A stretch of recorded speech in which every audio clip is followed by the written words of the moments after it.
Muchas gracias, Tainara. Muchas bendiciones para ti.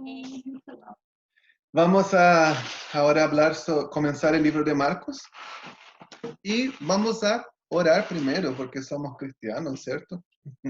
Y oramos y entregamos nuestro momento, nuestro tiempo al Señor. Dios, muchas gracias por este día, por más de este día de reunión, por más de este día de clases, este día que tú has preparado, Señor. Creo que qué mejor manera de terminar ese tiempo yendo a ti, Señor, viendo un evangelio, viendo tu obra redentora sobre la tierra. Te damos muchas gracias, Señor. Que tú nos bendigas, que tú hables con nosotros y que sea un tiempo de edificación y de crecimiento en nuestras vidas. En el nombre de Jesús. Amén. Amén. Vamos a comenzar con la clase de Marcos. Yo le dije el otro día, es el libro más largo que vamos a estudiar en este tiempo. Son 16 capítulos, pero de los evangelios es el más cortito, el más pequeñito. Y va a tomar más tiempo que los otros, ¿no? La tarea, las hojas de trabajo van a ser básicamente lo mismo, pero les va a tomar más tiempo leer y más tiempo observar el libro con el código de color. Pero es muy necesario, hágalo. Yo creo que se va a entretener y va a poder descubrir cosas muy interesantes que no había visto antes de los evangelios, en la persona de Jesús, sobre los discípulos. Uno puede aprender cosas muy interesantes, muy buenas. Esa primera clase, la de hoy día, nosotros vamos a hablar solamente sobre el trasfondo histórico. Así que hoy día no vamos a tener interpretación ni aplicación. Eso va a quedar para la próxima semana. Vamos a tener la interpretación y la aplicación de Marcos. Y no les he enviado aún el trabajo de Marcos, pero yo les voy a estar enviando esos días. No creo que hayan terminado el código de color aún, pero ya los voy a mandar brevemente. Para entender también el Evangelio de Marcos, además del contexto del libro en sí, nosotros necesitamos ver algunas cosas, algunos elementos del tiempo que ellos estaban viviendo. Entonces hoy día nosotros vamos a hablar sobre el contexto del Marcos en sí, pero también vamos a compartir el contexto de los evangelios, de cómo era el Nuevo Testamento en los días de Jesús, qué es lo que ellos estaban esperando. Vamos a analizar un poco sus expectativas, los grupos que había ahí. Entonces vamos a estar mirando ese tipo de cosas.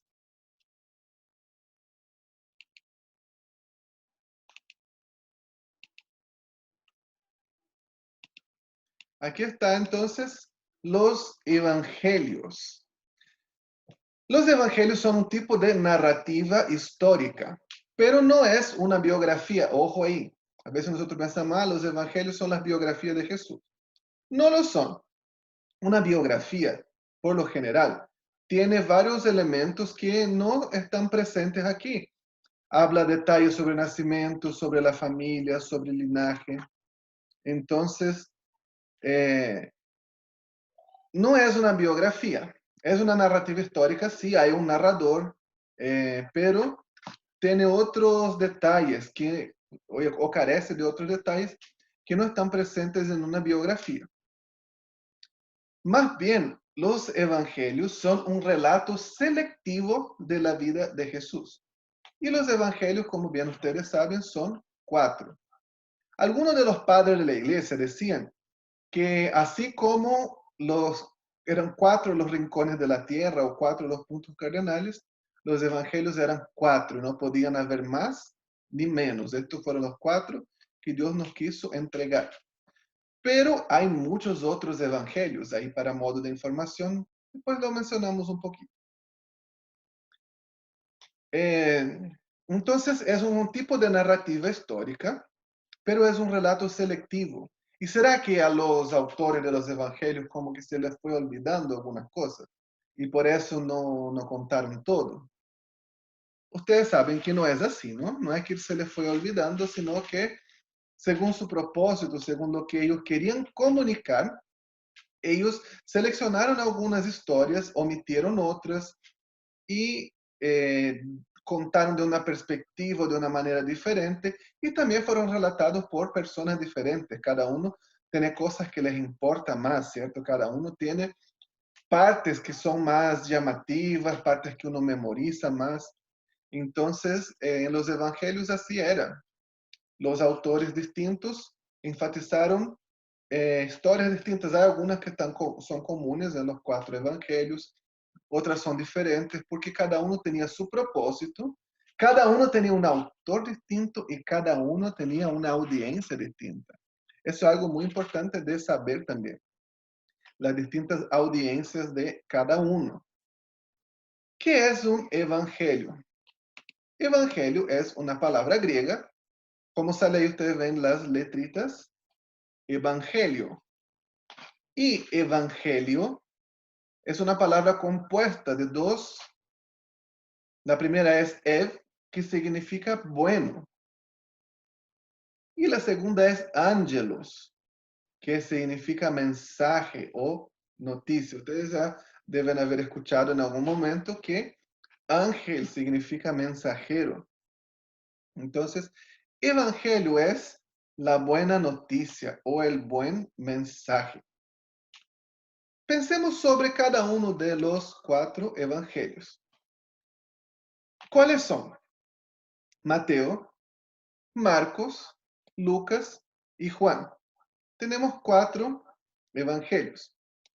Los fueron escritos en periodos diferentes de tiempo y con estilos literarios diferentes, aunque todos son narrativas, son muy diferentes entre sí en la manera como se estructura, la manera como está conformada la historia.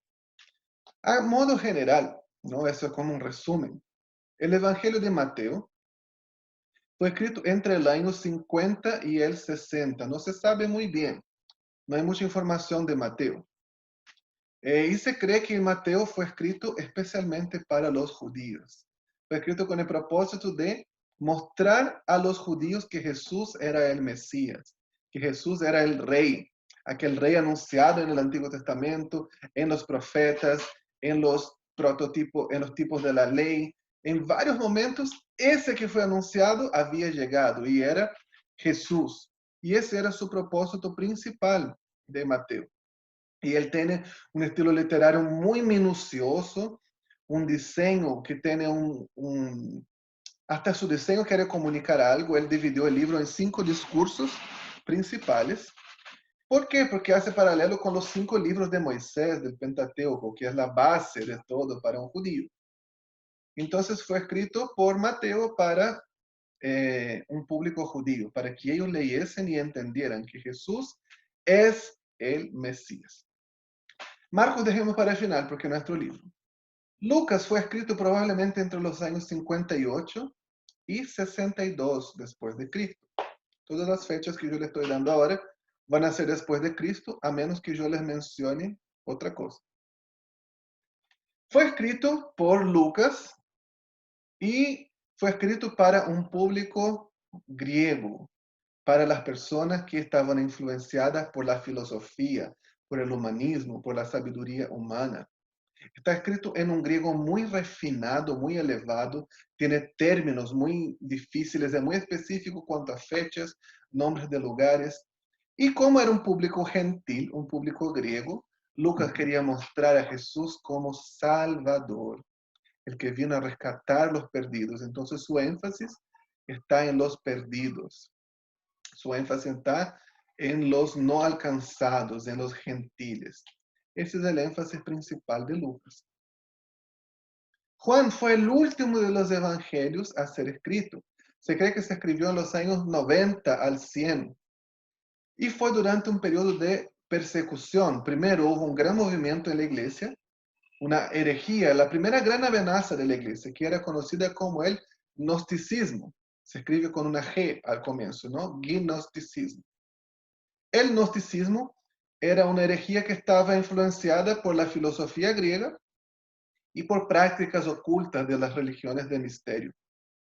Entonces, ellos mezclaron esos elementos con el Dios, con Jesús, el Dios del cristianismo, el Jesús Salvador, y crearon esta herejía.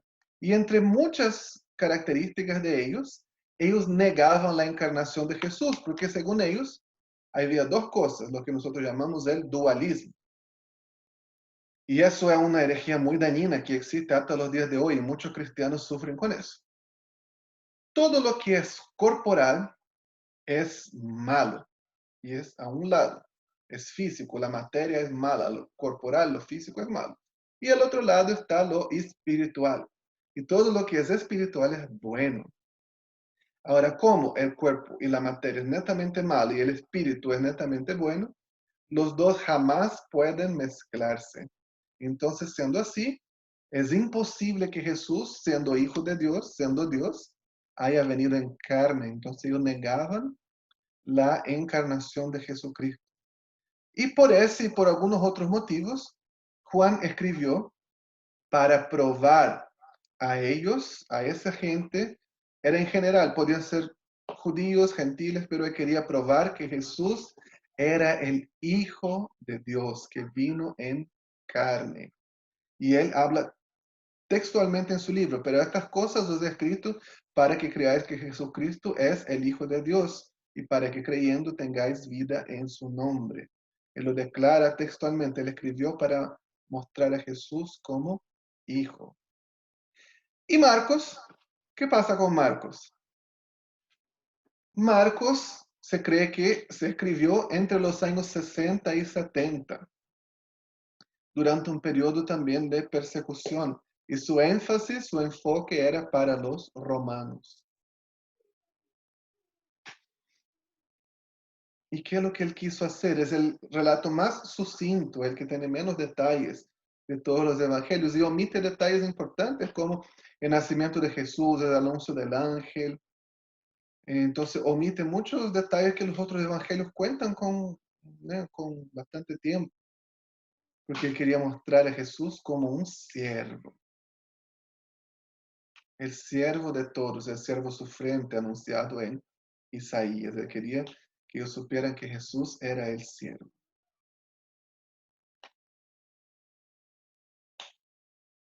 Los cuatro evangelios nos dan cuatro retratos, cuatro imágenes de Jesús que se completan entre ellos. Y es muy interesante, muy bueno leer eso, ver los detalles y las diferentes facetas de Jesús.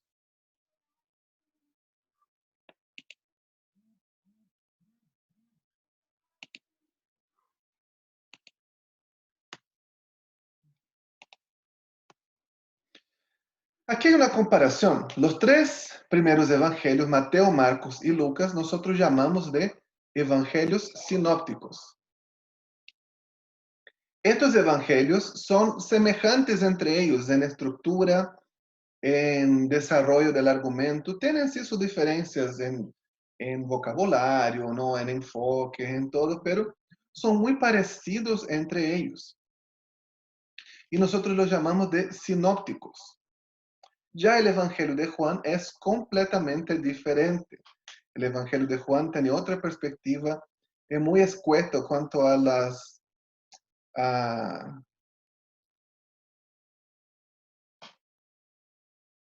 ahí está escribiendo algo la frase. El Evangelio de Juan es muy corto en el número de milagros que abarca solamente 7, pero es muy profundo en mostrar las motivaciones, las intenciones que estaban por detrás, qué es lo que sucedió al final. Aquí tenemos una comparación de los 4 evangelios. En azul, aquí nosotros tenemos todo lo que habla sobre la vida de Jesús. Aquí en morado, las enseñanzas de Jesús, y en amarillo, las parábolas de Jesús. Vemos que Mateo y Lucas son los que más hablan sobre la vida de Jesús y tienen muchas enseñanzas y parábolas. Ya Juan no tiene ninguna parábola. Habla menos sobre la vida de Jesús y tiene también menos enseñanzas. Marcos también, si hacemos una comparación, mira, tiene pocas enseñanzas de parábolas, habla mucho más de lo que Jesús hace, de las acciones. ¿Qué será lo que él quería comunicar con eso? Seguramente había algo muy importante que él quería mostrar. Y nosotros lo vamos a ver. Vamos a ver un poco sobre él contexto en el cual ellos estaban insertos. Yo no quiero volver muy atrás, pero generalmente para entender un evangelio, nosotros tenemos que entender la historia. Tenemos que entender cuál es el vínculo, la conexión entre el Antiguo y el Nuevo Testamento. El último libro a ser escrito en el Antiguo Testamento fue el profeta Malaquías, que se escribió alrededor del año 430 antes de Cristo.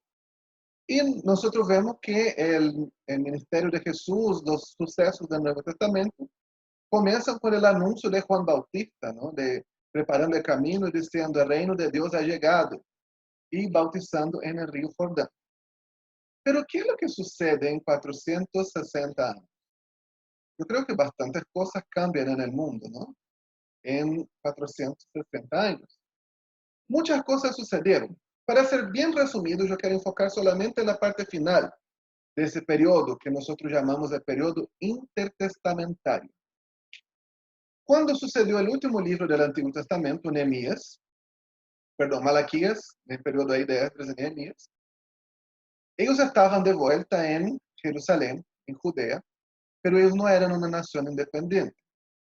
Ellos eran una provincia de Persia llamada Judea. Luego, algunos años más tarde, alrededor de 330, Grecia destruye a Persia. Entonces ellos, de ser una provincia de Persia, pasaron a ser una provincia de Grecia. Y el imperio griego estaba dividido en 4 partes. Estaban la parte de Grecia, ahí en Grecia, Macedonia. Estaba la parte de Siria, de Persia, perdón, Siria no, de Persia, ahí lo que actualmente es Irak, Irán, hasta ahí las fronteras de la India. Estaba la parte de Egipto, que eran llamados de Ptolomeos, con una P al frente, Ptolomeos. Y estaban los sirios, que eran llamados Seleucidas. Ahora, ¿quién estaba al medio de los dos? Justamente entre los egipcios y los sirios estaban Palestina, estaban los judíos. Y cuando el imperio griego fue dividido, ellos quedaron bajo los egipcios, los Ptolomeos. Y no hubo problema, los Ptolomeos fueron tolerantes, Ptolomeo tolerante, ¿cachai? Y los dejaron ser judíos, seguir sus leyes, adorar sus dioses, hablar su idioma, sin ningún problema. Pero hubo guerra entre los Seleucidas y los Ptolomeos. Y esas guerras están profetizadas en el libro del profeta Daniel. Habla de los reyes del norte contra los reyes del sur. Son las guerras llamadas ciro-tolemaicas. No necesitas saber eso por nombre, para que sepas, ¿no? Y en un determinado momento, en el siglo III a.C., los Seleucidas toman Palestina. Jerusalén y Judea ahora son parte de los Seleucidas. Y eso fue un cambio importante, muy importante para la historia. ¿Por qué? Los Seleucidas no fueron tolerantes. Ellos obligaron a los judíos a ser griegos, en el proceso que nosotros llamamos helenización. Ellos obligaban que los judíos hablasen griego, adorasen a los dioses griegos, le prohibían de seguir sus leyes, de hablar su idioma. Y los judíos obviamente resistieron a eso. No quisieron dejar de ser judíos. Y ellos lucharon hasta el final contra la helenización. Y los seleucidas comenzaron a ser más y más rígidos con eso, a punto de obligarlos a trabajar los sábados, prohibir de circuncidar a sus hijos. Y finalmente uno de sus reyes se llamaba Antíoco IV Epífanes. Si alguien ahí la ofrece, la Bárbara Gerson, puede escribir en el chat el nombre del profano este. Antíoco IV Epífanes. Él, en el año 168 a.C., hizo lo que se llama la abominación desoladora. ¿Qué es lo que él hizo? Eso es una fecha muy importante. Él agarró una estatua de Zeus, el dios griego, y lo puso en el atrio del templo de Jerusalén, al frente a la puerta de entrada del templo. Y agarró un chancho, un puerco, lo llevó al lugar santísimo y lo sacrificó ahí. Imagina qué fue eso para los judíos. Qué humillación, ¿cierto? agarrar un animal que consideran un animal inmundo, una estatua de Zeus ahí, y sacrificarlo en el lugar santísimo. Si nosotros leemos la historia, vemos que después que ellos fueron llevados cautivos, muchos años antes, la presencia de Dios abandonó el templo. Entonces no era más como los tiempos del Antiguo Testamento, cuando alguien entraba en el lugar santísimo, eh, ahí moría. No, la presencia de Dios ya no habitaba más. El arca del pacto, el arca de la alianza ya no estaba más ahí. Entonces era un lugar vacío. Y eso desencadenó una revuelta, una furia en los judíos. Y un hombre llamado Judas Macabeo, era una familia rica, una familia prominente de Jerusalén, comenzó una revuelta, que es conocida como la revuelta de los Macabeos, porque ese era el apellido de su familia. Y curiosamente los judíos, siendo una provincia así, chiquitita, al lado de la enorme fuerza de los griegos seleucidas, consiguieron expulsar a los griegos de Jerusalén y de toda Judea. Y ellos crearon ese reino conocido como el reino Asmoneo. Aquí está un mapa que yo les voy a mostrar, que es el mapa del reino Asmoneo. Esa revuelta que ellos tuvieron, la revuelta de los macabeos, se celebra hasta los días de hoy y es conocida como Hanukkah o fiesta de las luces. Y coincide casi siempre con la Navidad, es siempre cerca. A veces por eso se dice que los judíos no celebran Navidad, los judíos celebran Hanukkah. Pero eso es lo que ellos celebran. Si ustedes ven aquí en ese mapa, ellos lograron conquistar muchas tierras. Ahora ustedes podrían pensar, finalmente ellos son un reino, qué bueno. Ojalá fuese así. No fue un tiempo bueno. ¿Por qué? ¿Quién tomó el gobierno político de Judea? Fue el sumo sacerdote. Entonces se mezclaron los gobiernos religiosos con los gobiernos políticos. Y en lugar de ser un tiempo de avivamiento, un tiempo de bendición, se volvió un tiempo de juegos de poder, de engaños, de trampas, de mentiras. Los sumos sacerdotes ya no eran por llamada y por vocación a la adoración a Dios, sino eran por poder político. Y fue un tiempo muy turbulento de la historia. Y ellos duraron alrededor de 100 años de independencia política. Aquí está el candelabro que celebra y representa Hanukkah y un mapa del reino Asmoneo. El reino Asmoneo, ¿cuándo terminó? Terminó con la expansión del Imperio Romano. El Imperio Romano conquistó Palestina en el año 63 y el nombre del general que conquistó Palestina era Pompeyo.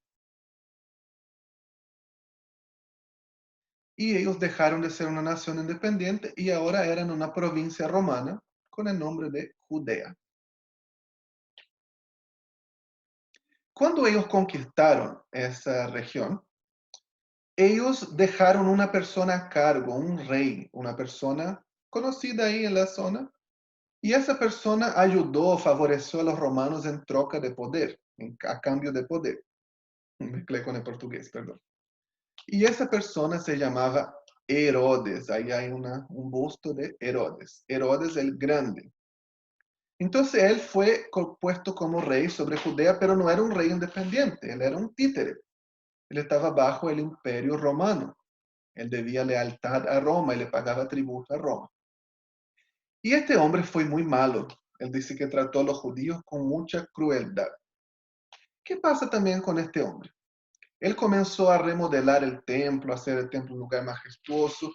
Políticamente hizo muchas obras. Pero cuando él murió, él tenía 3 hijos. Entonces quería dividir su reinado para que sus 3 hijos reinaran. Y sus 3 hijos también se llamaban Herodes. Ese era Herodes el Grande. ¿Y qué es lo que hizo? La Judea fue dividida en 4. Si ustedes ven aquí en el mapa, eso era Judea, esa parte más grande. Aquí estaba Galilea. Aquí estaba Decápolis. Aquí estaba Perea. Entonces, ¿qué sucedió? Él dividió, Palestina fue dividida en 4. Su hijo, Herodes Antipas, quedó gobernando Galilea, que es el norte. Y la capital de Galilea era Tiberías, aquí a las orillas del mar de Galilea. Su otro hijo, Herodes Felipe, quedó gobernando Decápolis y su capital aquí vemos, Cesarea de Filipo. Y aquí tenemos Perea, que quedó gobernada por Herodes Arquelao, su otro hijo. ¿Y qué pasó con Judea y Samaria? Esa parte más grande fue gobernada por un procurador romano. Desde Roma enviaban a un gobernante que cambiaba cierta cantidad de tiempo que gobernaba a esta región. Desde Jerusalén, y una ciudad importante construida por los romanos fue la ciudad de Cesarea. Perdón, como nosotros vemos aquí. Eso es un poco de la política que sucedió. Entonces, cuando Jesús nació, eso era el gobierno político. Ellos eran una provincia romana dividida entre 4 gobernantes, el procurador romano y los 3 Herodes. El Herodes que manda matar a los niños cuando Jesús nació es Herodes el Grande.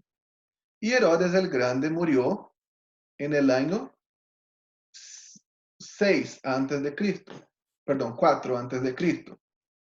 Entonces, si él murió en el año 4 antes de Cristo, Jesús tuvo que haber nacido antes de su muerte, ¿cierto?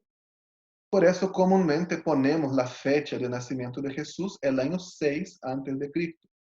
Cuando se creó nuestro calendario de la era cristiana, fue a pedido del Papa Gregorio, por eso lo llamamos el calendario gregoriano, no con los recursos que ellos tenían en ese tiempo, ellos hicieron lo mejor que podían, pero se equivocaron en algunos años. Los perdonamos, ¿no? Ellos estaban 2 milenios detrás de nosotros. Un poquito menos, 17 siglos por ahí. Entonces, Jesús nació probablemente en el año 6 a 4 antes de Cristo. Eso era la política. ¿Qué es lo que sucedió también desde el periodo asmoneo, del periodo ahí de los macabeos?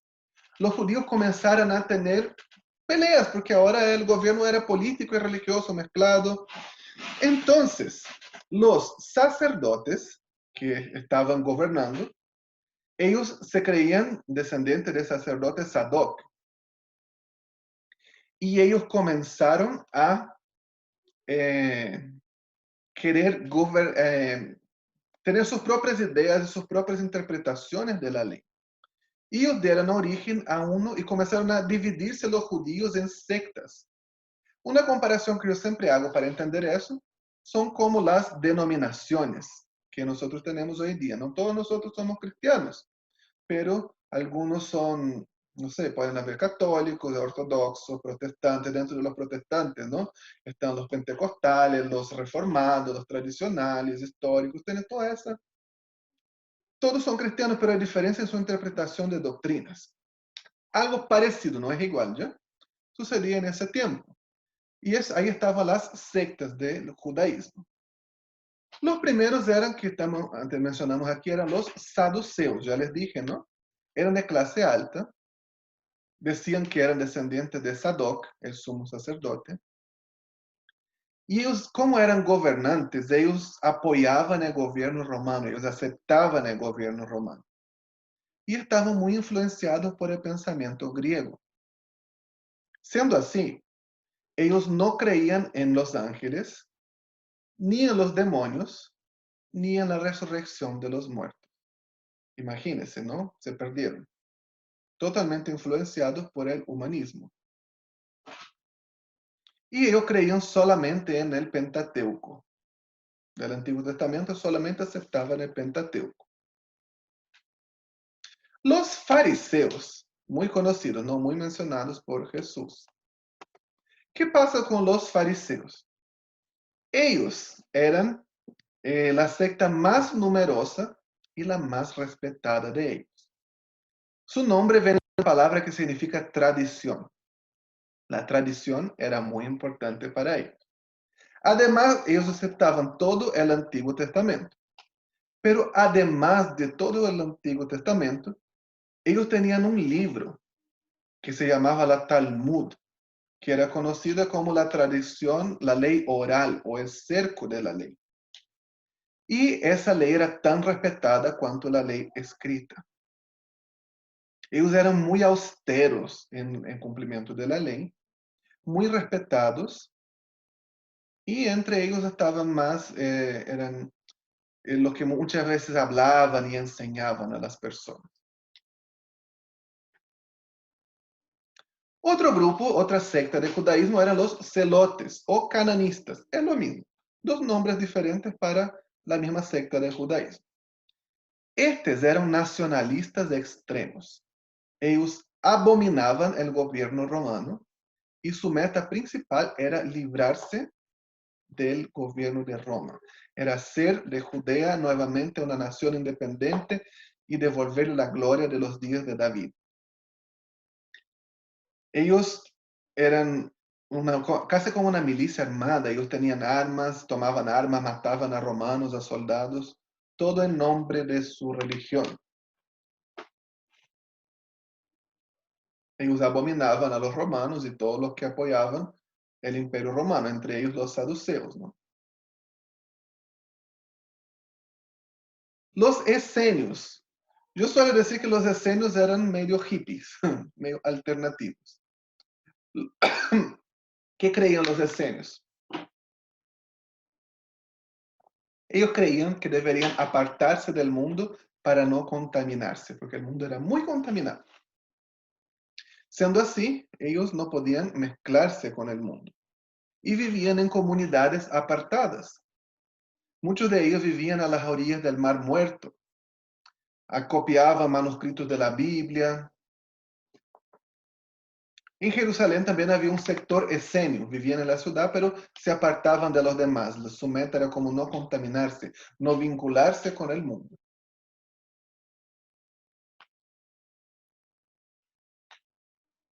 Y los herodianos, ¿quiénes eran? Ahí el mismo nombre lo dice, ¿no? Eran los que apoyaban el gobierno de Herodes y creían que el linaje del Mesías vendría de ellos. ¿Cómo puede creer eso? ¿No? Que el Mesías va a venir de Herodes, un rey malo, perverso, ¿no? Aunque en los antepasados de Jesús también había muchos reyes malos, ¿no? Pero la promesa es que el rey iba a venir del linaje de David. Herodes no era del linaje de David. Entonces los herodianos apoyaban a los Herodes. Podemos destacar algunas cosas, ¿no? Los saduceos, de ahí venían los sacerdotes, el sumo sacerdote. Y ellos estaban a cargo del templo en Jerusalén. Los fariseos, muchos de ellos creyeron. Nosotros vemos, por ejemplo, algunos mencionados. El mismo apóstol Pablo, Nicodemos también era fariseo. José de Arimatea, el que prestó la sepultura a Jesús, también era fariseo. No hay registro en el Nuevo Testamento de ningún saduceo que se haya convertido. No digo que nunca se convirtió, pero no es mencionado en las epístolas ni en hechos. Fariseos sí hay varios mencionados.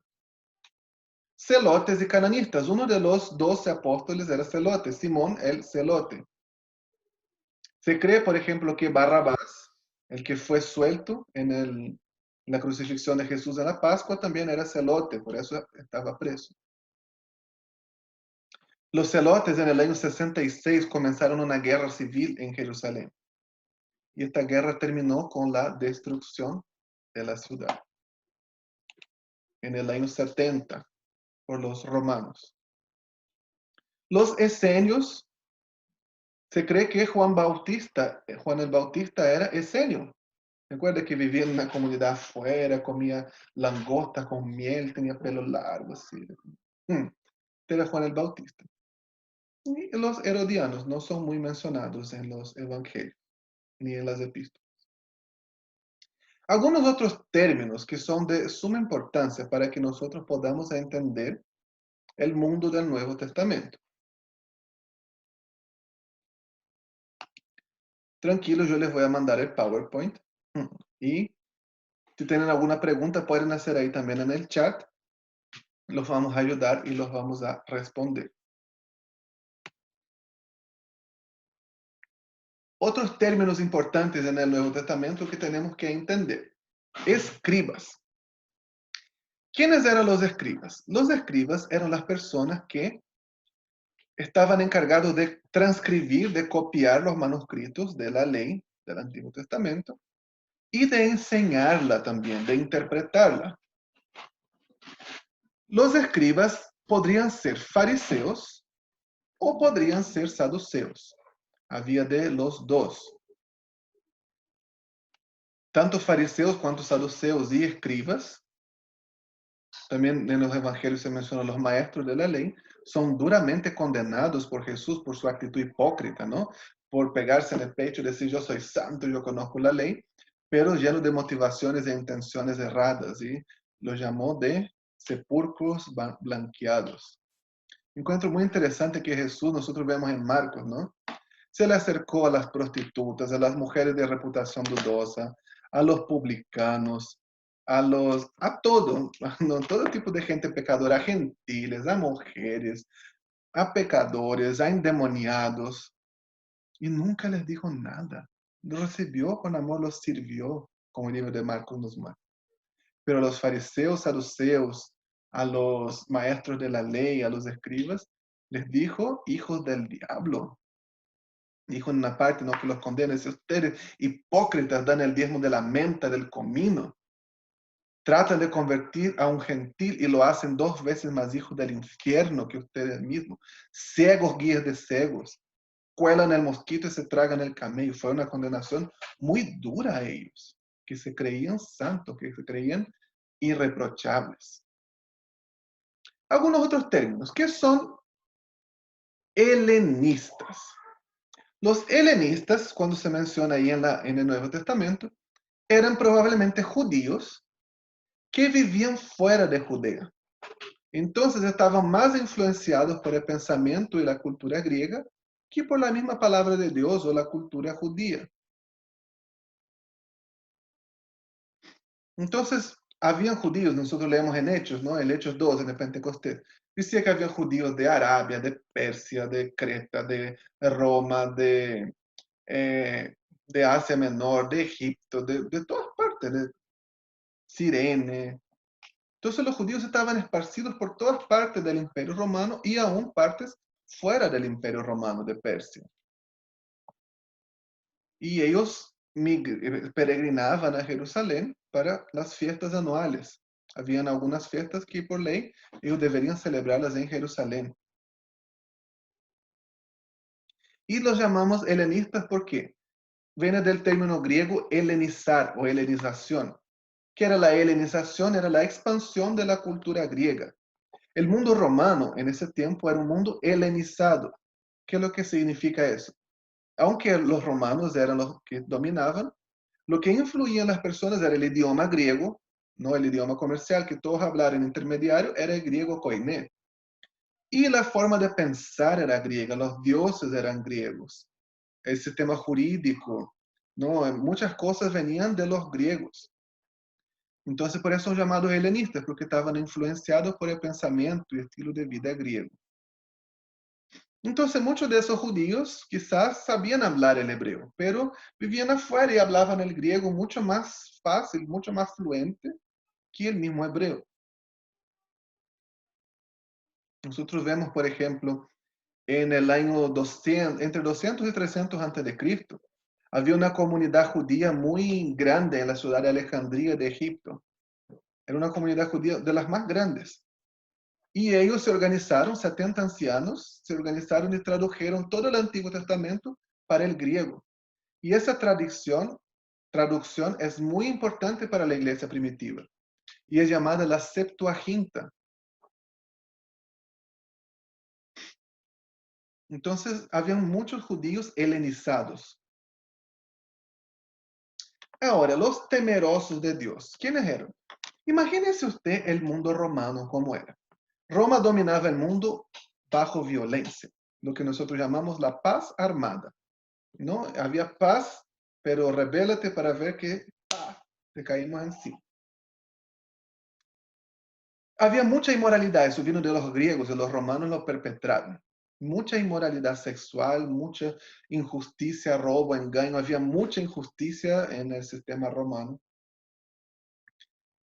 no había respeto entre las familias, esclavitud era la base del Imperio Romano, era un mundo muy impío, muy inmoral. Se han encontrado documentos romanos que se habla sobre aborto, se habla sobre homosexualidad, sobre orgías, todo tipo de injusticia, de asesinato. A los que no querían a los hijos los abandonaban en la calle, no se ayudaban a los huérfanos y a las viudas, morían de hambre en las calles. Era una sociedad extremadamente injusta.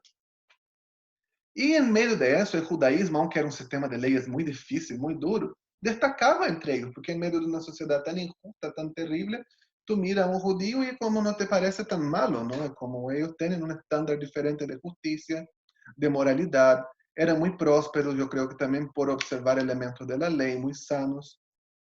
Entonces a algunas personas les tincaba el judaísmo, ¿no? Como que les gustaba, pero era muy difícil. ¿No? Muchas leyes, o sea, solo en los 5 libros hay 613 leyes en el Pentateuco, además de la ley oral, de la tradición, era una carga enorme. Entonces ellos eran como simpatizantes del judaísmo. Daban algunas ofrendas, celebraban algunas fiestas, pero no circuncidarse, no, tocar ahí la pielcita de la cosa, no, déjala tranquila. Entonces estos eran llamados temerosos de Dios, son mencionados en el libro de Hechos. Y a la verdad, los primeros gentiles que recibieron el Espíritu Santo eran temerosos de Dios, era Cornelio, que Pedro fue a su casa y ellos recibieron el Espíritu Santo, eran temerosos de Dios. Y un prosélito, que era un prosélito, se mencionó eso en el libro de Ruth, ¿no? Era un gentil que se convertía al judaísmo. Había muchos prosélitos.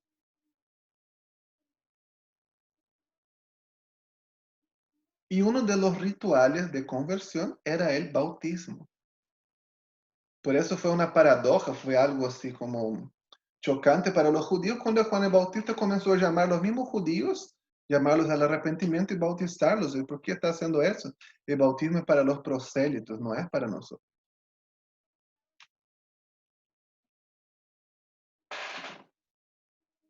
Algunos otros términos. Un publicano. ¿Qué era un publicano? Un publicano era un judío que trabajaba para el Imperio Romano. Fuera como guardia, fuera como, no sé, cobrador de impuestos, fuera como seguridad, como un judío que trabajaba para el Imperio Romano. Y era considerado un traidor, un traicionero, una escoria humana, rata inmunda, sabandija. No, broma. Era considerado un traidor, un traicionero, porque los impuestos eran abusivos y la gente pasaba hambre por tener que pagar los impuestos.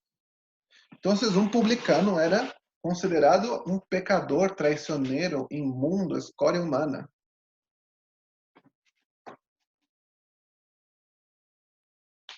Publicano conocido era Mateo, el cobrador de impuestos. Otro, Saqueo. El templo, ¿qué es el templo? Templo era el mismo que tenemos ahí en el Antiguo Testamento, que construyó Salomón. Después fue destruido y fue reedificado por Zorobabel y fue remodelado por Herodes, y Herodes lo hizo un lugar majestuoso. Solamente había un templo en la ciudad de Jerusalén, no había otro. Ahora, ¿qué es la sinagoga? La sinagoga surgió en el tiempo del exilio, cuando los judíos ya no había más templo y estaban esparcidos y exilados en Babilonia. Entonces era un lugar donde ellos se reunían para orar y leer la palabra de Dios. Ellos tenían todo un ritual que seguían en la sinagoga, ¿no? Había una persona, tenía la oración, la lectura de la palabra, cantaban, había una reflexión, quizá parecido a un culto nuestro. Cada ciudad donde había una comunidad judía había por lo menos una sinagoga. Un lugar, por ejemplo, que se menciona es la hija de Jairo. Dice que Jairo era el principal de la sinagoga, de que estaba a cargo. era el pastor de la sinagoga.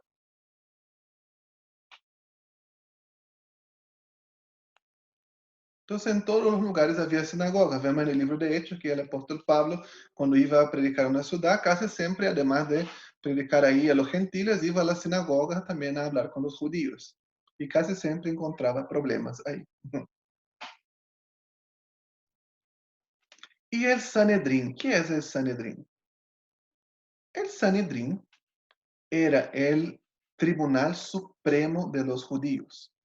Algo así podríamos decir como la Suprema Corte. Entonces, la organización de justicia más grande de los judíos. Ellos estaban conformados por 70 ancianos, entre fariseos y saduceos. Estaba presidido por el sumo sacerdote y ellos juzgaban algunos asuntos de los judíos. Nosotros vemos en los evangelios que ellos siempre despreciaron a Jesús porque ellos no querían un Mesías siervo, sufriente. O sea, ¿qué quiero un siervo? No, yo quiero un Mesías libertador, yo quiero un caudillo, yo quiero alguien que venga como un héroe a librarnos del yugo romano y hacernos una nación grande de nuevo. No necesito a alguien que perdone de pecados. ¿Qué pecado? Yo no tengo pecados porque yo obedezco la ley. Entonces ellos despreciaban a Jesús. Dicen, ese no es el Mesías. Y ellos fueron los que apresaron a Jesús y ellos quisieron darle muerte. Pero el Sanedrín tenía algunas limitaciones. No podría dar muerte a una persona.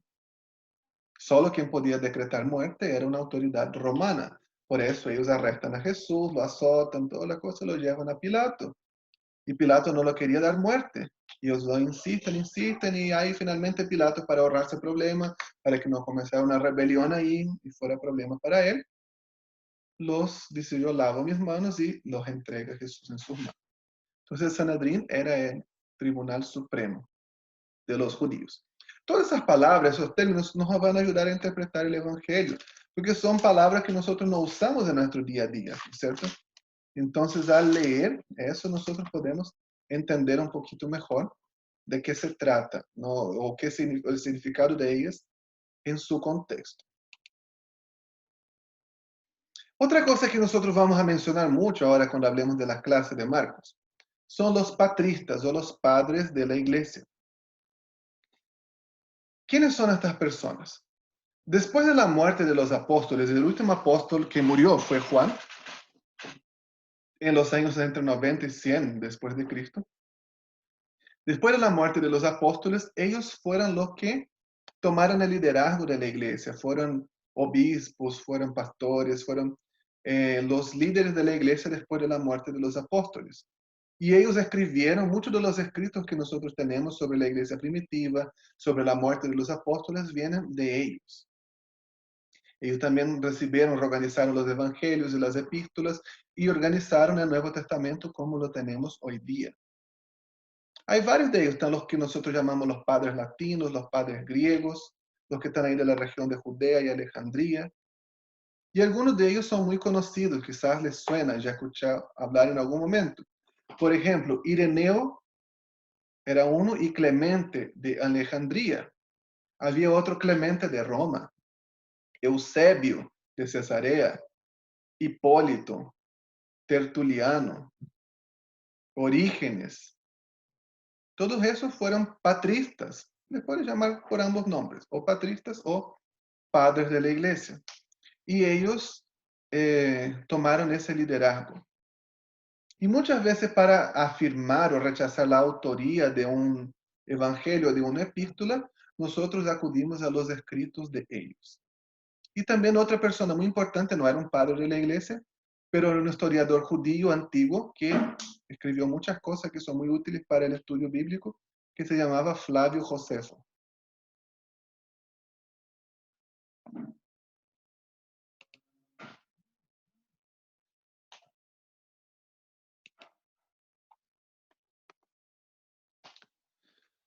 Ahora, Ya vimos todo ese contexto histórico que nos ayuda bastante, pero aún falta un poco de información, ¿cierto? Necesitamos información sobre el libro de Marcos y sobre el autor. ¿Quién es el autor del Evangelio de Marcos? Si alguien quiere decir, o le pone ahí en el chat. ¿Quién es el autor del Evangelio de Marcos?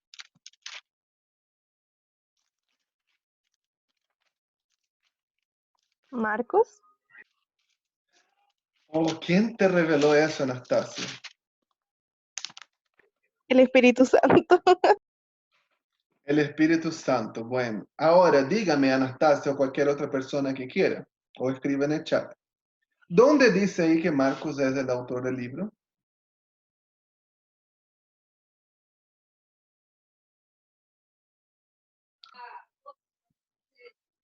Cri, cri, cri, cri. Não diz. No dice, Juliana, no dice, ¿cierto? 1:1 dice, principio del Evangelio de Jesucristo, Hijo de Dios, y al tiro comienza el texto. No dice. Juan Marcos, dice Agustín y Karen.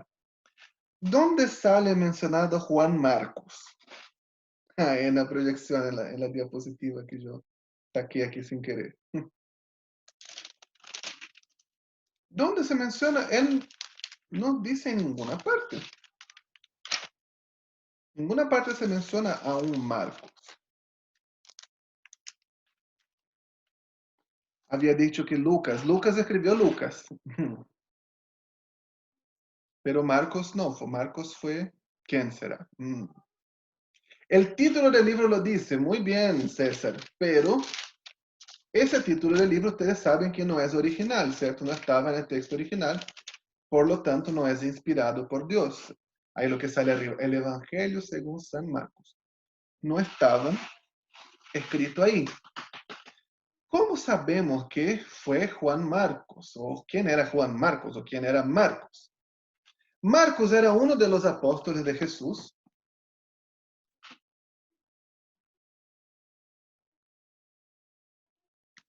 Ja. No. Vamos a ver dónde ahí menciona los apóstoles. Justo no tomé nota de ese texto.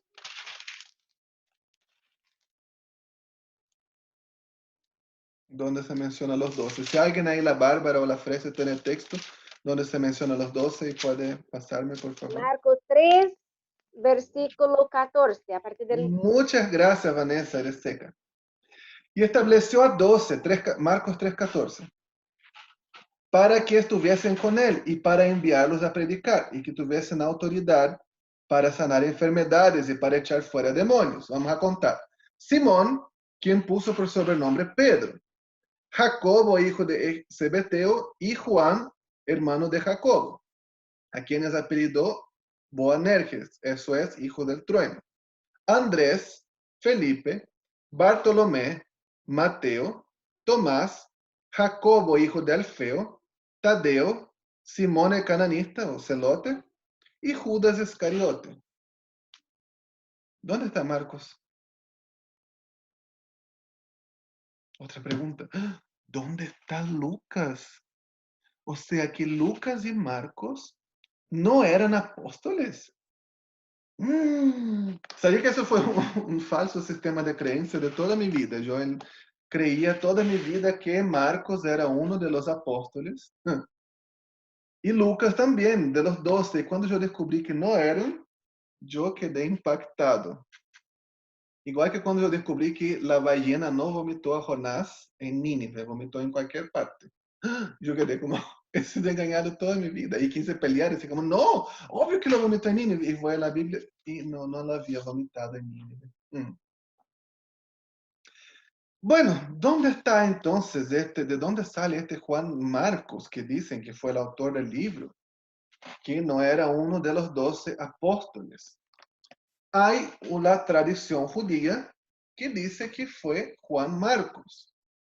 ¿Y quién era ese Juan Marcos? ¿Dónde sale él?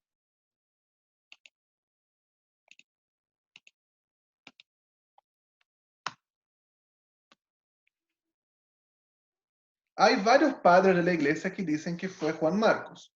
Uno de ellos era Papías. Otro fue Tertuliano. Hay más otros dos que están ahí en la proyección. Todos estos afirmaban que Juan Marcos fue el autor del libro. Pero ¿quién era Juan Marcos? Él sale mencionado, este Juan Marcos, en el libro de Hechos, capítulo 13, que cuenta la historia del primer viaje misionero de Pablo. Estaban ahí en la iglesia de Antioquía y el Espíritu Santo le dijo, apartadme a Bernabé y a Saulo para la obra que yo les tengo. Y salieron al viaje Bernabé, Saulo, Pablo y Juan Marcos, que era pariente de Bernabé. Algunos dicen que era primo, otros dicen que era sobrino. Depende ahí de la traducción de tu Biblia. Algunas traducciones dicen primo, otros dicen sobrino. Lo que sí sabemos es que era pariente.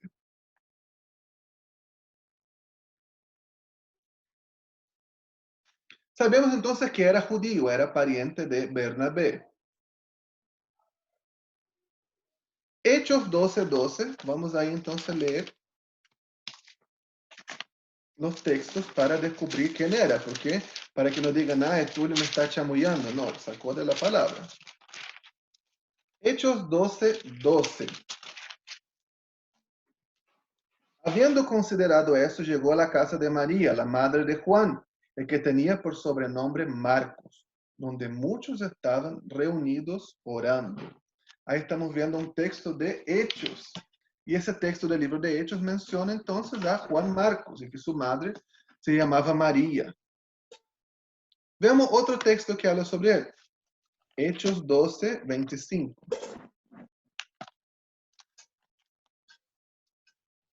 Cuando Bernabé y Saulo terminaron su misión en Jerusalén, regresaron llevándose con ellos a Juan Marcos. Entonces vemos que lo llevaron a Antioquía.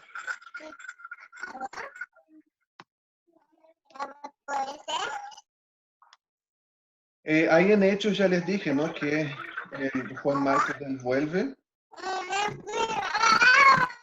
¿Alguien puede silenciar ya? Gracias.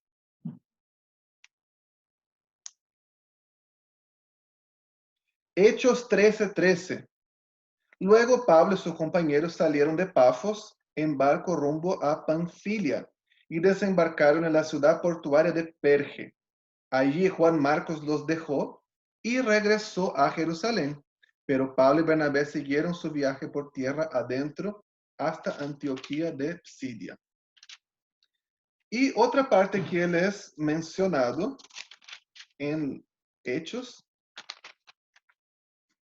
es en el capítulo 15, Hechos 15:36.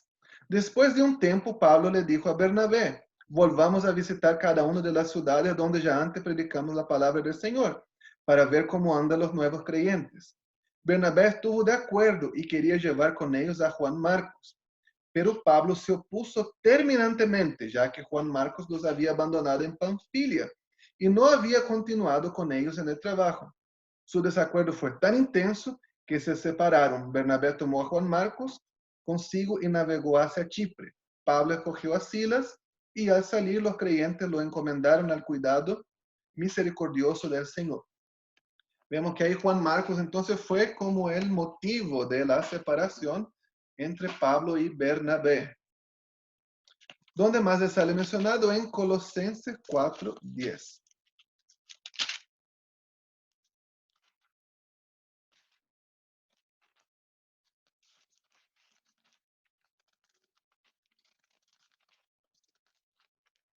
Colosenses 4:10, ¿qué dice?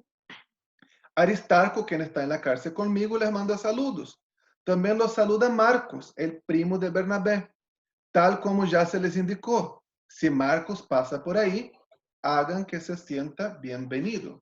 Mira, vemos que se separó de Pablo en un momento, pero ahora, mientras Pablo está preso en Roma, Marcos está junto con él, ¿no? Se volvieron a reunir en algún momento.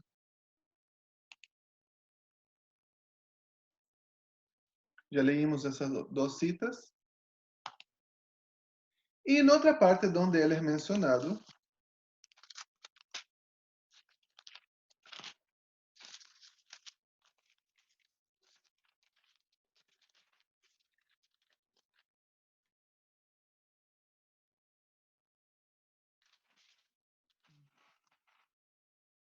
En Filemón 1:24 también lo menciona, ¿no? También una carta de la cautividad. Pablo estaba preso en Roma. También nos saludan Marcos, Aristarco, Demas y Lucas, mis colaboradores. Y finalmente en 1 de Pedro 5:13. Su iglesia hermana aquí en Babilonia les manda saludos, al igual que mi hijo Marcos. Pedro lo menciona como su hijo. Ahí tenemos la foto, Pedro y Marta. ¿Qué más sabemos de este joven? Hay algunas evidencias externas. Agustino Mártir, Papías, Justino Mártir y Tertuliano, estos cuatro, ellos decían que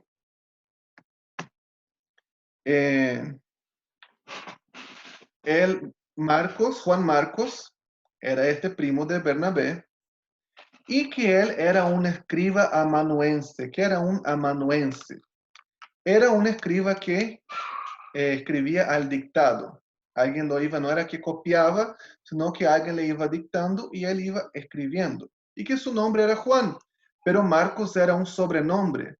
Marcos es una deformación de manco. Porque de tanto escribir, quedó como con la mano rara, no quedó manco, no perdió la mano, pero tenía su mano deformada. También era conocido como el de dedo chato, de tanto escribir. La pluma le dejó el dedo chato. Según los padres de la iglesia, él era como un hijo para Pedro en sus días finales. Pedro menciona en su epístola, la iglesia de Babilonia es una referencia a Roma. Entonces, en sus días finales en Roma, Juan Marcos estuvo con Pedro, fue su discípulo, fue como su hijo. ¿Y qué es lo que dicen esos padres de la iglesia también? Que entonces Marcos escribió al dictado las memorias de Pedro. Yo creo que parece mismo, ¿no? Uno leyendo Marcos, comparando con los otros evangelios, es medio despelotado así, ¿no? Es como que una cosa, la otra, y no cuenta bien los sucesos. Así como bien Pedro, bien la personalidad de Pedro. Hablaba sin pensar, así. Entonces, según las evidencias externas de los padres de la iglesia, Juan Marcos, este primo de Bernabé, lo vuelvo a repetir, escribió, redactó las memorias de Pedro. Entonces el libro tenía dos autores, ya habían comentado algo ahí en el chat. Un autor material, que sería Marcos, y un autor intelectual, que sería Pedro.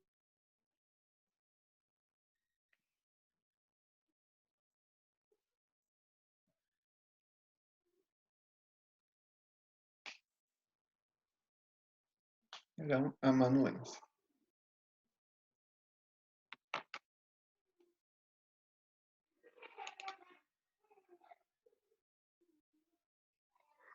Bueno, tenemos ahí bastante información sobre,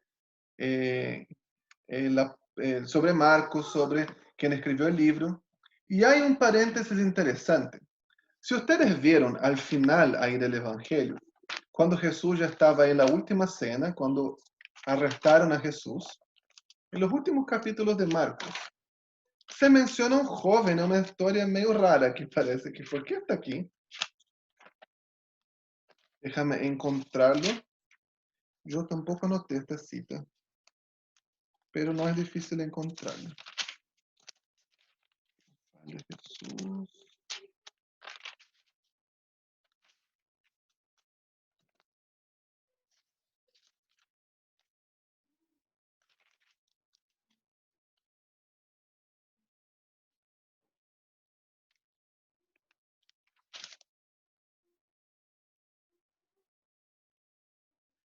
Si alguien tiene ahí, me puede pasar la cita. Dice que estaban ahí cuando arrestan a Jesús, un joven, estaba desnudo, se enrolló en una sábana. Ay, muchas gracias, Fresa. 14:52. Estaba cerca. Voy a leer el 50. Entonces todos sus discípulos lo abandonaron y huyeron. Y un joven que lo seguía solamente llevaba puesta una camisa de noche de lino. Cuando la turba intentó agarrarlo, su camisa de noche se deslizó y huyó desnudo. ¿De dónde aparece eso? No, qué historia más rara. Un joven que estaba ahí desnudo y como que lo seguía de lejos. Algunos creen que este joven que estaba ahí, que huyó desnudo, era Marcos, porque ellos consiguieron una casa, ¿no? Lo que se dice el aposento alto, para hacer la última cena. Y se cree que esta casa podría ser la casa de Marcos, el hijo de María, de Juan Marcos, ¿no?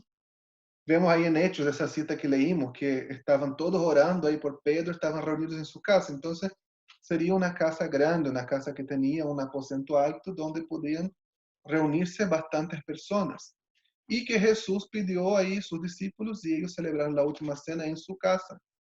Y cuando Jesús salió para orar ahí en el Getsemaní, lo siguió de lejos y ahí lo quisieron agarrar y huyó desnudo. Cuando dice desnudo, por favor entienda, yo creo que no es literalmente desnudo, dice que él solo iba con una camisa de lino, como no iba con toda su ropa que andaba vestido normalmente. Entonces probablemente le sacaron eso, no quiere decir que iba así desnudo como vino el mundo.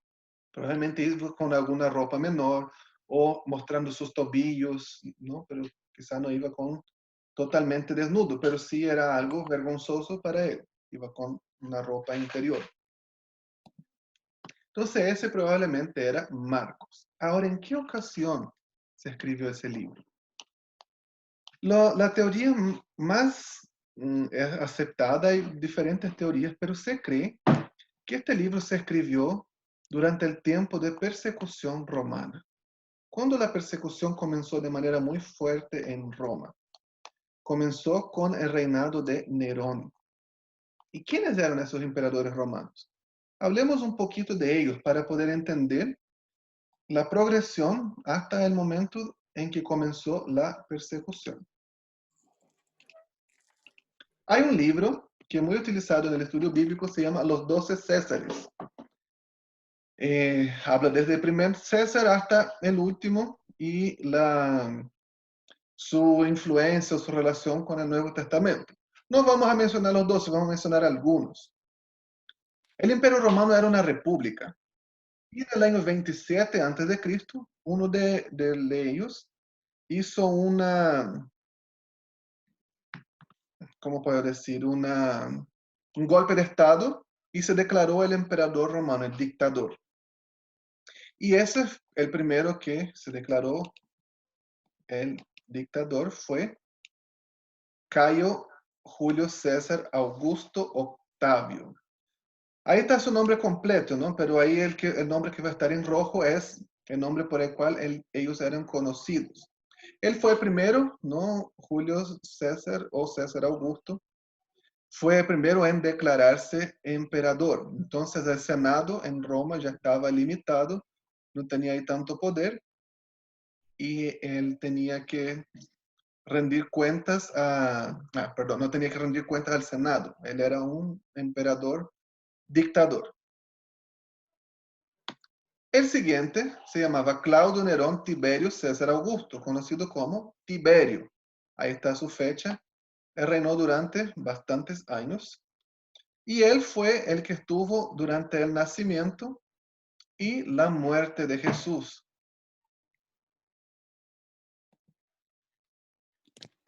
Ellos no son mencionados directamente en la historia bíblica.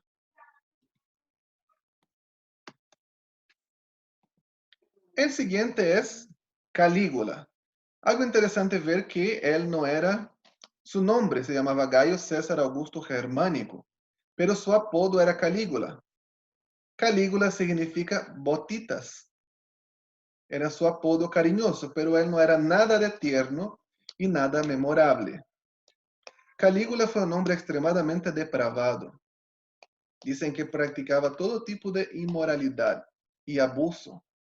Entre sus locuras él amaba a los caballos más que las personas, decía él. Y entre sus locuras nombró a uno de sus caballos como senador.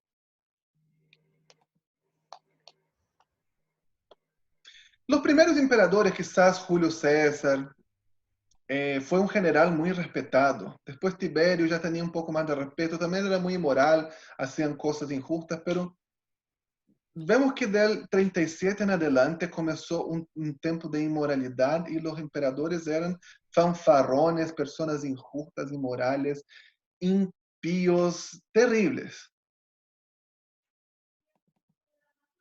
El siguiente fue Claudio. Claudio es mencionado algunas veces en el Nuevo Testamento y una de las cosas por las cuales él es conocido fue por expulsar a los judíos de Roma. Claudio, él era el emperador y los judíos siempre fueron como problemáticos, ¿no? En ese tiempo, la cosa de sus partidos políticos y eso, y los comercios. Entonces, él como que se hartó de ellos, hizo un decreto y expulsó a los judíos de Roma. Entre estos expulsados estaban Priscila y Aquila, que fueron a vivir en Corinto, y ahí se conocieron con Pablo y se volvieron sus compañeros de ministerio. En Corinto y después en Éfeso. Una vez que Claudio muere, ese edicto queda nulo y los judíos vuelven a Roma.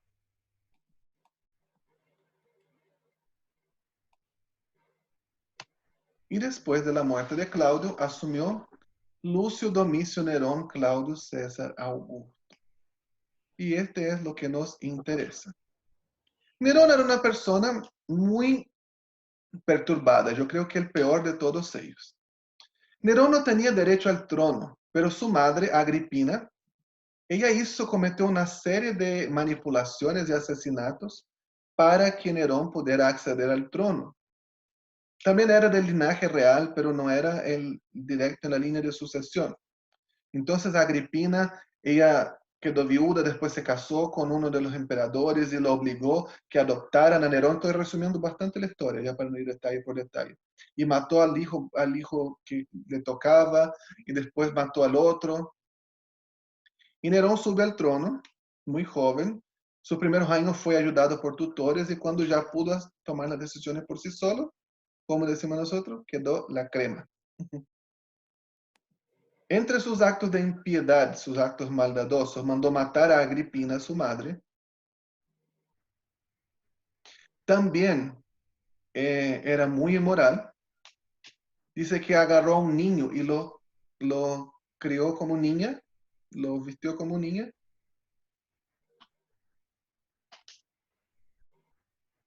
Llegó a ser como pareja de este niño o niña. Él se creía un artista. Y en el año 64 sucede algo importante, que es el incendio en la ciudad de Roma. Ustedes pueden encontrar en la historia universal, durante muchos años se creía que Nerón mismo fue el que causó este incendio, porque él quería construir Roma a su propia manera. Hoy en día muchos historiadores niegan ese hecho, dicen que sí ocurrió un incendio en Roma que destruyó la tercera parte de la ciudad, mucha gente murió ahí, pero que Nerón no fue el que comenzó el incendio. Algunos van a decir que sí, otros van a decir que no, pero finalmente el hecho es de que hubo el incendio en Roma y Nerón fue extremadamente odiado por eso y él buscó a un chivo expiatorio. ¿Y quién fueron? La nueva secta, la nueva religión que estaba surgiendo, que eran los cristianos. Y Nerón comenzó lo que nosotros conocemos, bueno, eso ya existía, ¿no? Lo de las arenas, pero Nerón comenzó a perseguir a los cristianos y enviarlos a ellos a las arenas, a los gladiadores, a las fieras, a los juegos romanos. Hay muchos que dicen que sus días fueron muy oscuros, fueron terribles y muchas personas murieron. Y entre los años 60 y 70, la mayoría de los apóstoles murieron, o por la persecución romana bajo Nerón, o los que estaban en Judea por la guerra judía, comenzada por los celotes, los cananistas allá. En ese tiempo de persecución de Nerón murieron Pablo y Pedro. La muerte de Pedro no es contada en las escrituras, la de Pablo tampoco, ¿no? Pero la tradición nos dice que Pedro fue arrestado durante la persecución herodiana y fue condenado a ser crucificado. Y él dijo que no era digno de ser crucificado como su maestro y pidió que lo crucificaran boca abajo. Pablo también fue arrestado en esa persecución y en este segundo arresto, muy cruel, muy duro, él escribió Segunda de Timoteo, ya vimos eso cuando estudiamos el libro, ¿no? Y fue decapitado porque no podía sufrir una muerte violenta porque era ciudadano romano. En el tiempo de los celotes, en la guerra judía ya, murieron los que estaban ahí en Judea. Santiago, el hermano de Jesús, fue muerto. En ese tiempo dicen que lo subieron al pináculo del templo y lo botaron abajo. Y el único de los apóstoles que sobrevivió fue Juan. Era el más joven de ellos, y Juan, después de la caída de Jerusalén, en el año 70, los romanos ya hartos también de los judíos mandan Tito, que en ese tiempo era general, a destruir Jerusalén. Y él la destruyó, y Juan huye a Éfeso, donde vivió hasta el final de sus días.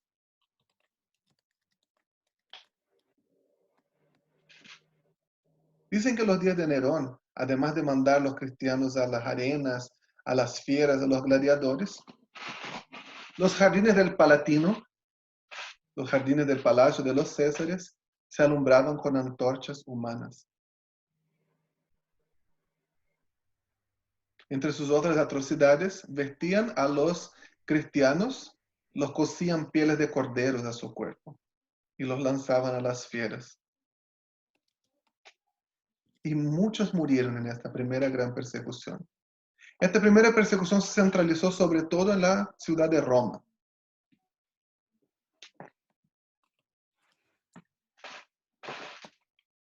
Nerón se suicida en el año 68 y dicen que cuando él se suicidó dijo, "He aquí muere un artista", y se mató.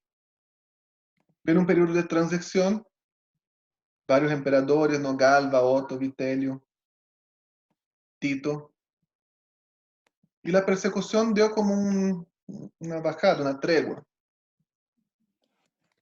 Y en los años 90, Domiciano, el siguiente emperador, nuevamente comienza a perseguir a los cristianos y esa persecución se centralizó más en Éfeso y en la provincia de Asia.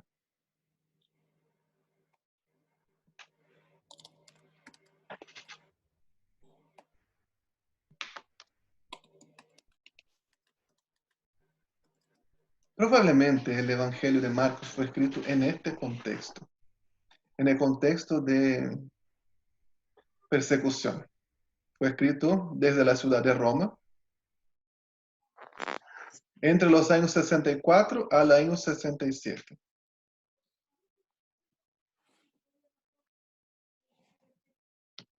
68, perdón.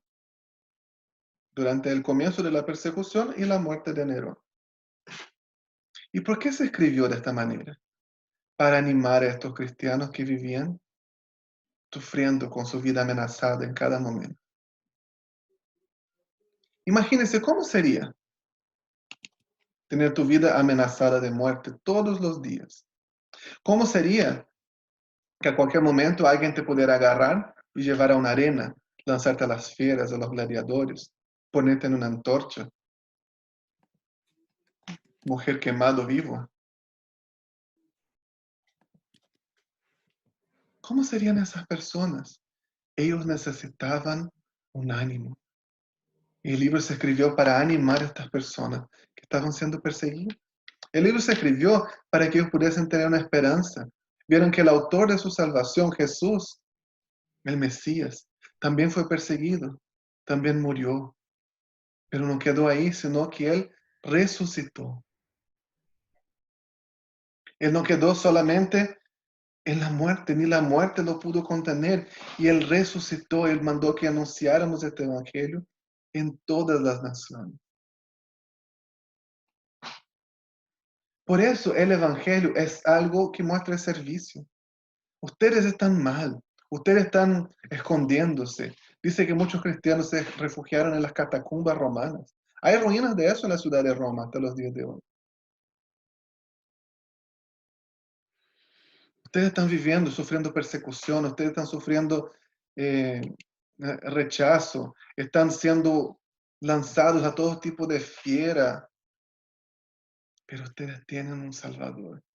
Y el libro de Marcos muestra el servicio. Nosotros vemos que una de las características es lo que Jesús hace. También contiene algunas enseñanzas, algunas parábolas, pero sobre todo son los milagros. Y el libro de Marcos es el que más menciona las liberaciones demoníacas, las posesiones demoníacas las liberaciones. El libro de Marcos menciona muchas veces eso. Y todas las personas que llegaban a Jesús lo recibían. Fueron demoniados, una mujer, una prostituta, un gentil, un romano. Cualquiera que viniera a Jesús, Él los servía. Y eso es lo que Él quería mostrar. Quería mostrar el amor de Jesús y lo que Él podía hacer por ellos. Que Él se identificaba con su dolor y Él quería servirlos. Eso es lo que Él quería mostrar. Eso es lo que Él quería hacer en sus vidas.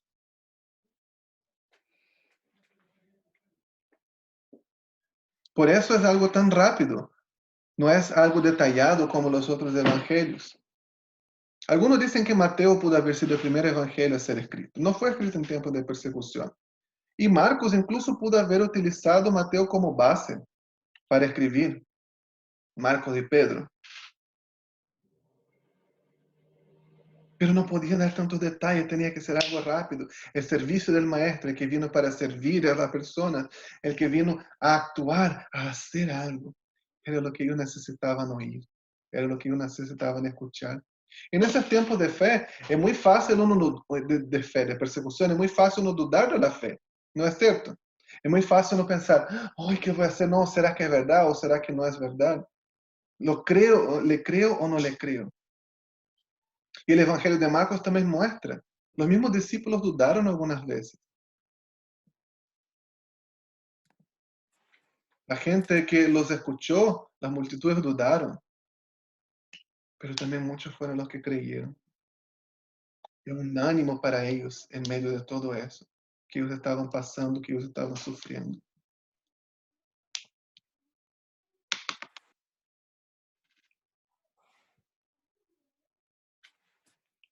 A mí me gustaría terminar y me gustaría que viéramos un video que habla sobre la persecución. Fue real. Lo que ellos vivieron fue real. Para nosotros a veces hoy día parece algo muy lejano a nuestra realidad. Personas morir por no negar a Jesús, sufrir peligro de vida, pero existen tantos lugares en el mundo donde los cristianos aún respiran amenazas de muerte. Muchos lugares en Medio Oriente, en Asia,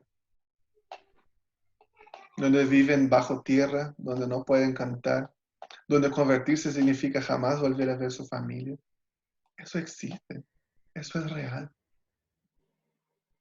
Pero hay un Jesús que nos anime y que nos sirve en medio de todo eso, en medio de nuestras persecuciones, en medio de nuestras dificultades. Yo quisiera que nosotros termináramos meditando en eso.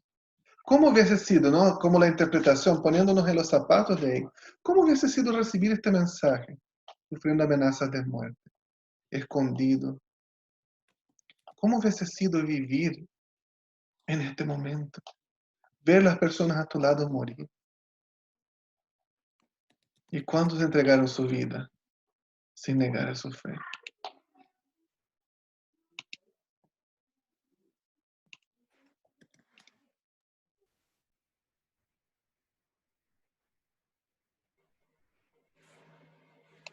Eso fue verdad, eso fue real. Esas personas recibieron este evangelio. Esas personas fueron animadas con las buenas nuevas del Salvador. Que esas buenas nuevas puedan animarte a ti también. Mientras estudias el libro, puedes saber que fue escrito para gente que estaba literalmente con su vida en riesgo. Y los animó a no desistir, a seguir creyendo que Jesús es el Mesías y el Salvador. Y quizás por un momento de dolor, pero está en la eternidad con Él ahora, en su presencia. Oramos. Señor, muchas gracias por este libro. Yo creo que hoy día vimos bastante información, pero es información esencial para que nosotros podamos entender. Mientras vayamos estudiando este libro, Señor, habla con nosotros. Muéstranos los propósitos de las personas, lo que tú tienes para hacer en nuestras vidas, viendo la situación de que ellos vivieron, de lo que ellos enfrentaron. Que el libro de Marcos sea una bendición a nosotros. En el nombre de Jesús. Amén. Amén. Que Dios los bendiga. Que puedan tener una semana bendecida. El jueves vamos a juntarnos de nuevo ya para la interpretación y la aplicación. Y no se olviden que el lunes próximo va a ser entonces la última clase, que vamos a concluir con más algunas cosas, más algunas informaciones. Así que eso, que Dios los bendiga mucho. Ha sido una bendición compartir con ustedes. Cualquier pregunta pueden preguntarnos ahí por WhatsApp. Y que Dios los bendiga. Voy a activar sus micrófonos para que se despidan. Tulio. ¿Sí? Que quizás sería bueno, como es un libro grande, que si tienen alguna duda o pregunta de interpretación puedan anotarla y enviarla a sus tutores, así como si hay algún versículo o algún trozo del libro que, porque no vamos a, quizás como es un libro largo, en 2 horas no lo vamos a alcanzar a... Ya. Muchas gracias, Barbie. Mira, Menos la Caro Jofre escribió aquí en el chat. Caro, si quiere explicar un poquito del grupo de Misiones Fronterizas, o la Cucho, no sé. ¿Alguno se puede explicar lo que escribieron aquí?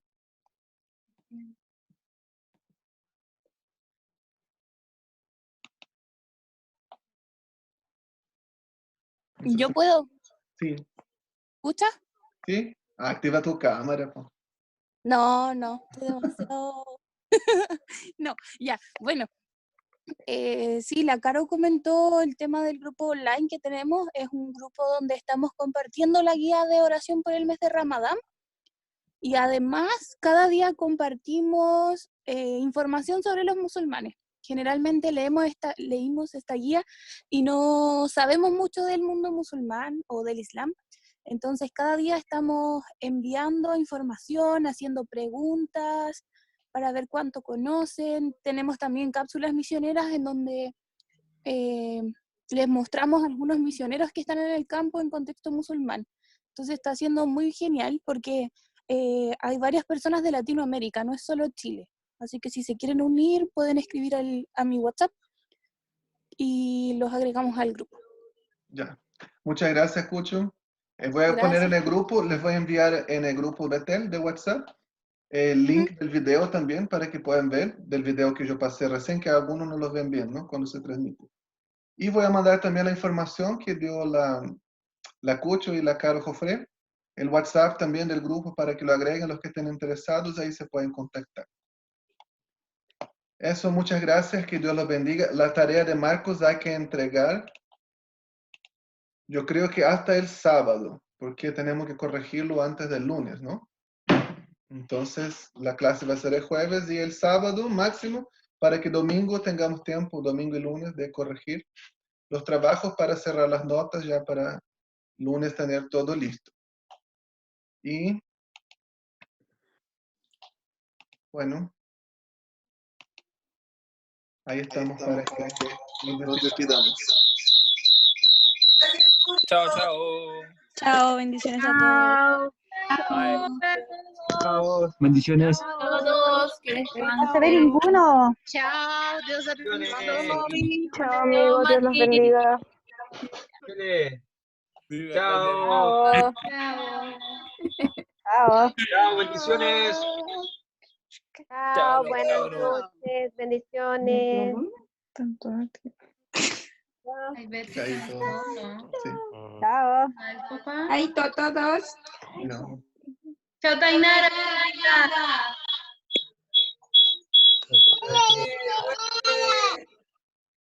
Chao. ¡Chao, Mateo! Chao, Chastón. Chao. ¡Chao, Mateo! Chao, ustedes.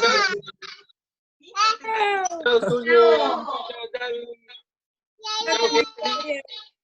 Chao. Come el chihuahua, dice Mateo.